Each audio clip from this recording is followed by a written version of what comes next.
मन भइल बा बेचैन कहीं मिले नहीं चैन हमरा लागे यार प्यार हो गइल स्कूटी वाली ओढ़नी में दिल ले गइल स्कूटी वाली ओढ़नी में दिल ले गइल।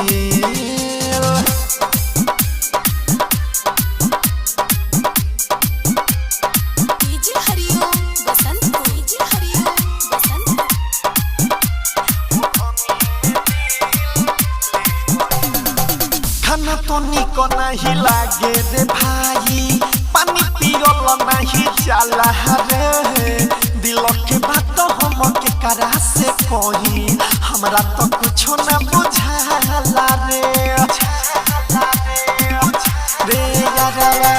खाना तो निक नहीं लागे रे भाई पानी पियल नहीं जाला रे दिल के बात हम के करा से कही हमरा तो कुछ न बुझाला रे मन भइल बा बेचैन कहीं मिले नहीं चैन हमरा लागे यार प्यार हो गइल स्कूटी वाली ओढ़नी में दिल ले गइल स्कूटी वाली ओढ़नी में दिल ले गइल।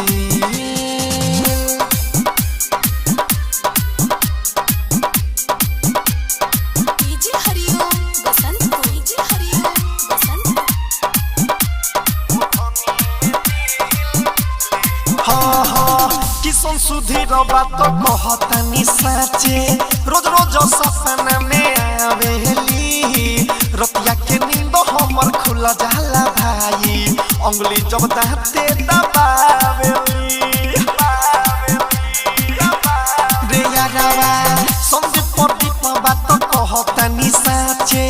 रत्नेश के सपना में आवेली रतिया के नींद हमर खुल जाला भाई अंगुली जब दाते दबावेली मन भइल